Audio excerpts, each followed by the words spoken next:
What's going on, guys? It's Nick here, back with another video. It's Wednesday. It's time to take a look at my favorite trade targets for week 5. To be honest, not as exciting as the first 2 weeks. You can't buy low on AJ Brown anymore. Can't buy low on Ja'Marr Chase anymore. There are honestly just very few players who are significantly underperforming their volume expectations so far. So might just have to wait a few weeks or maybe even just 1 week for someone to really underperform.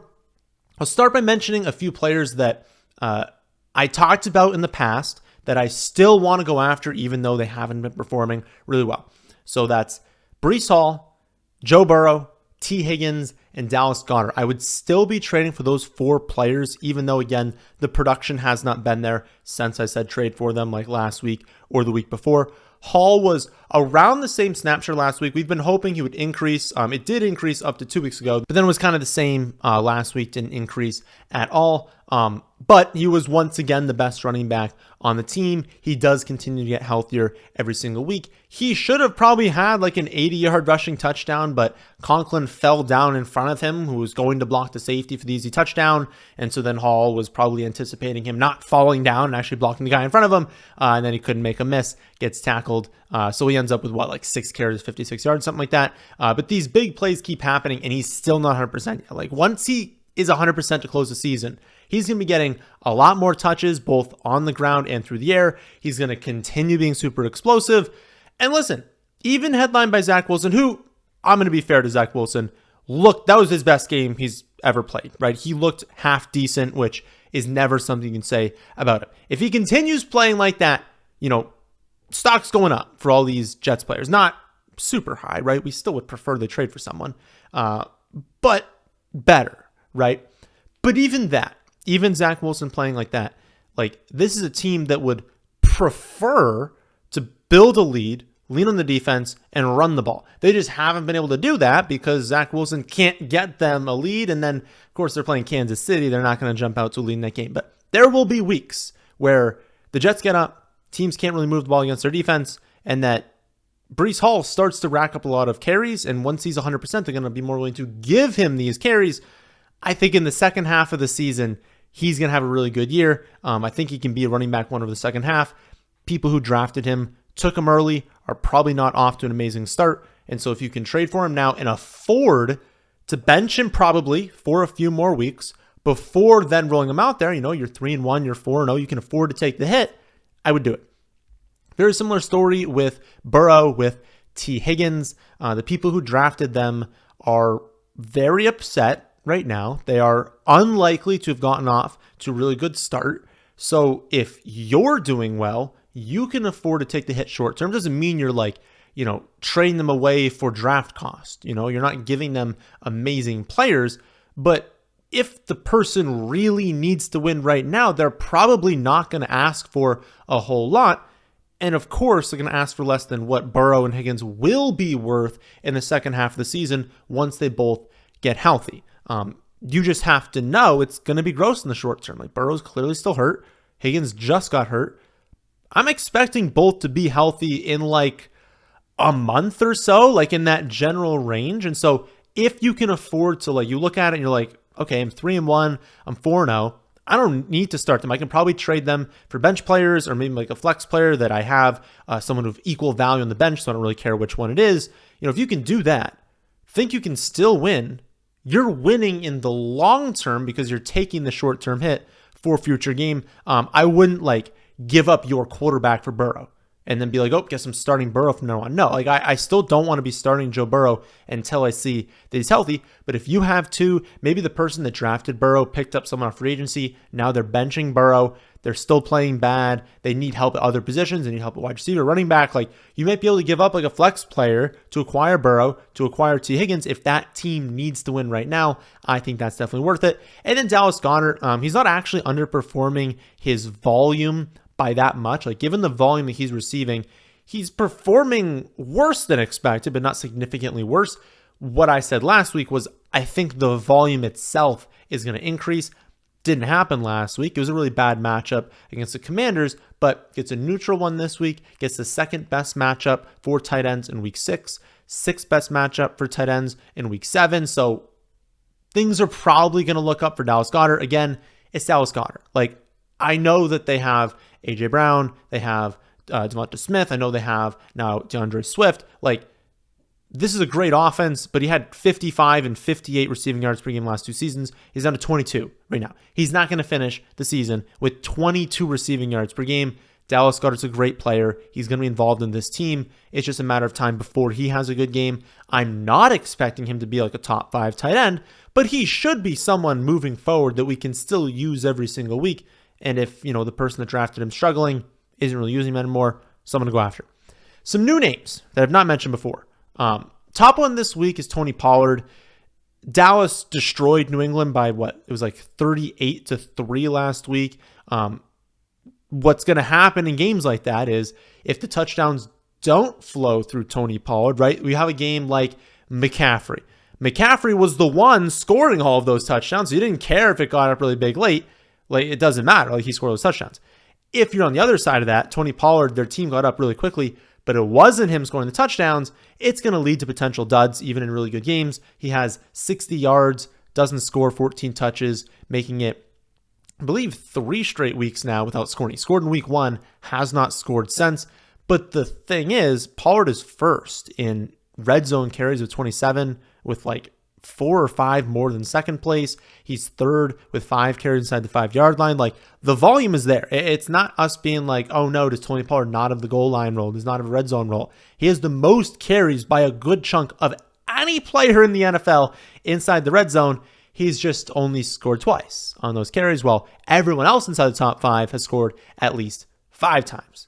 That's why he's second in expected points per game for running backs, but only 12th in actual. Touchdowns are coming for Tony Pollard. He's due for a big run soon, breaking off a big run. He's been running back through the rest of the season. Like, if you can get him any cheaper than that, do it. He's awesome. He's going to be awesome. I would also go after Rhamondre Stevenson. He was on the other side of that blowout game, and he's had a really rough year. 2.7 yards per carry, 0 games over 60 rushing yards, only 1 game over 10 receiving yards. With that being said, he's still a very, very talented player, and if New England wants to do anything on offense this season, they're going to need to use him. They're going to need to feature him at some point. This offense cannot flow through Ezekiel Elliott, Juju Smith-Schuster, and Devonta Parker. Like, it just can't. You can't use those players and expect to be even a mediocre offense in the NFL. I think he's going to see more targets in the future. I think they're going to kind of shift this workload. I don't know what they were doing. I mean, last week was because they were playing Dallas, but I don't know what they're doing, giving Ezekiel Elliott like a decent amount of touches. They're going to eventually give more to Stevenson. He's going to be decent, and he's not going to cost you anything in the trade market, right? Like, no one's asking for running back 1 value for Rhamondre Stevenson right now. I bet you could do a 2-for-1 trade, see what they're weak at, whether they're weaker at running back or wide receiver. But if they're kind of set at running back, they don't need Stevenson as much. Maybe you could trade like a lesser running back just to give them something, and then a wide receiver in that like 35 to 45 range. Like, just give them like 2 flex players, and you can probably pretty easily get Rhamondre Stevenson. Also, if we look forward, this shouldn't factor in very much at all. But if we're thinking about week 1 of the fantasy playoffs, who's going to play? The Broncos. Number 1 matchup. Everyone wants to play the Broncos. Can pretty much guarantee you the Patriots are going to score multiple touchdowns in that game. Multiple will probably come from the running backs. And so it's something to think about if you were like a little hesitant before. Last 2 players we go over today are also both on the Cowboys. So we're really just buying low on the entire Cowboys offense, really. But it is Dak and it is Brandon Cooks. Dak is the 2nd most underperforming quarterback behind Joe Burrow. He is 11th in expected points per game, 21st in actual points per game. Then Brandon Cooks is the 2nd most underperforming wide receiver behind T. Higgins. He is 53rd in expected fantasy points, 91st in actual points per game. Main culprit here, touchdowns and big plays. Brandon Cooks has not hit a big play this season. His yards per reception are very low because of that. A big play is coming. I will note that it doesn't seem like they're utilizing him a ton downfield. I don't know. I think eventually they're going to kind of turn him loose, give him some more downfield targets, utilize him more than they have. But yeah, like, it's coming, right? Dallas has not been good at all in the red zone. They're 30th behind the Texans and the Saints in scoring touchdown percentage. So, like, when you get into the red zone, what percentage of those drives result in a touchdown? For Dallas, it is just 36.84%. Horribly low. Again, 30th behind only the Texans and the Saints. That's terrible. And that's going to increase, right? They rank 4th in scoring. They're scoring 31 points per game. But defensive touchdowns and inefficiency in the red zone has led to them only ranking 17th in offensive touchdowns per game, despite ranking top 5 in all the last 3 years that Dak has been healthy. This is an offense that consistently has been very, very, very good, very efficient. They started off this season very inefficient. Once the defensive touchdowns stop happening, which is going to happen, I know everyone can point to that and be like, well, they're a really good defense. Defensive touchdowns are incredibly random. They're not going to pace for 0.8 per game all season. That is way higher. That's like twice as high of a pace that anyone had, even the best defense last season. And it's not even best defense. Like, to get a defensive touchdown, you just kind of have to be lucky. You just have to be in the right spot at the right time. They're going to score fewer defensive touchdowns moving forward. And then also, they're going to be more efficient in the red zone. They're going to score more touchdowns. And touchdowns are such a big part of fantasy that all these players are going to be better. Once they're not 30th in red zone touchdown percentage, Cooks is going to look better. Pollard is going to look better. Dak is going to look better. That's why all these players are like the most underperforming at their position in fantasy. But they shouldn't be long-term. We know Dallas is going to be good. I know that they had a coaching change. That's not it. They're not going to be this bad all season.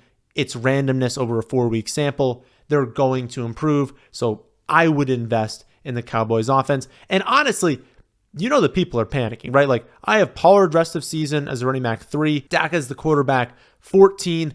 Cooks pretty far out there, but that's kind of based on what he's done so far. I would just say for Cooks, it's more of like he's more of an upside like bench option, right? You're hoping long-term he's going to be an upside flex play. Right now, you can't really be starting him, but the hope is you can flip him for like some other player that's on your bench and just be like, listen, this other player is outperforming Cooks right now, but has no real upside. Maybe use him at some point, but not like a ton of upside.